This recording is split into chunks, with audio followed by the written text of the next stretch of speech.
she hardly would speak to me. She said, why are you doing that? And I said, well, Mother, you just need to look at the two platforms and I think you would understand. I'm happy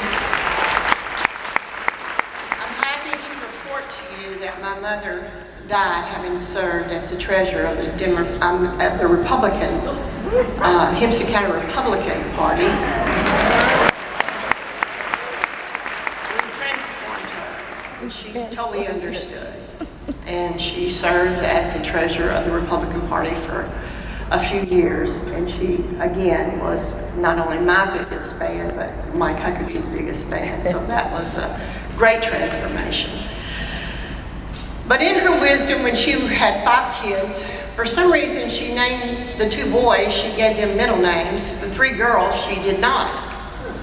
Back in the 50s, she said, we don't use the middle names of the girls. They always get married, they drop their middle names anyway, and they just take on the husband's name. And she said, that gives the girls a way to carry on the family name. You don't ever use your middle name anyway, you just drop them and you just take your maiden name and you carry on the family name that way. That works great until your parents get divorced and then your mother hates the family name. It wasn't my fault. I took on my maiden name as my middle name, just like she had told me that's what we were supposed to do. I'm happy to say I've been married for 41 years to my husband. What I consider one of my greatest accomplishments, to be married to the same man for 41 years. Amen. I got married at 12, in case you're trying to figure it out. For Arkansas, we're late bloomers, so, it's okay. But as I continued in our married life, I realized very early on that those words in sickness and in health, for rich or for poor, it meant something. We did get married at 18, and I don't know what, my mother was thinking to let me do that, but I guess if you have 5, to get rid of a few wasn't a bad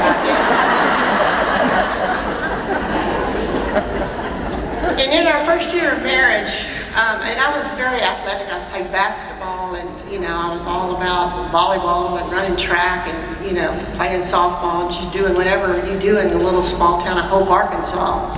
And I know you've heard that city before. There are other things that come out of Hope, Arkansas that I don't. Mike was on a plane one time, and this guy was talking. He said, "Where are you from?" He said, "I'm from Hope, Arkansas." And he said, "Oh." And he started telling jokes about politicians from Hope, Arkansas. And he said, well, let me stop you before you get too far into that. He says, I am a politician from Hope, Arkansas. And he said, well, then I'll tell it real slow. So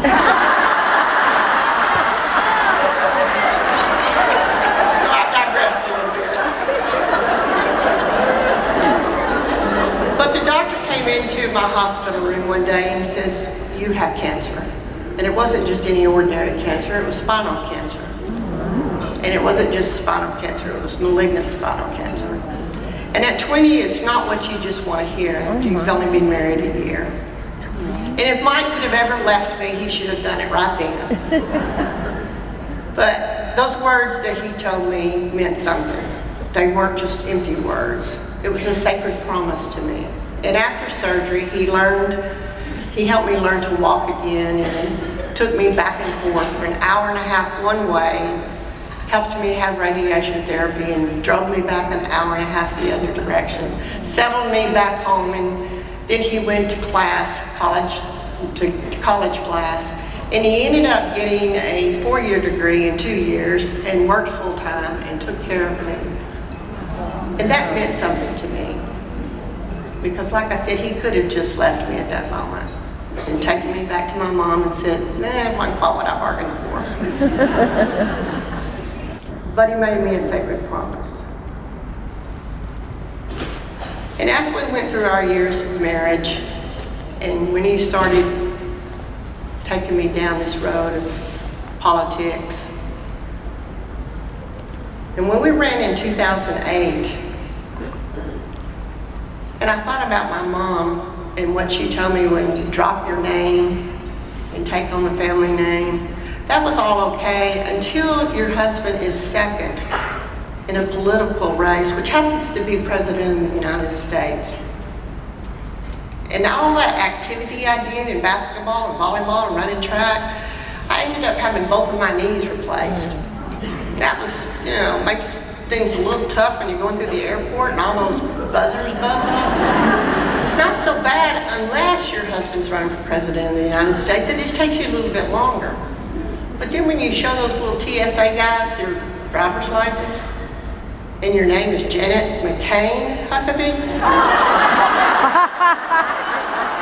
guys, I just got all captured. They would say, "Who are you trying to be?" And I said, "Nobody." "Well, really, who are you?" And they would just look at me like.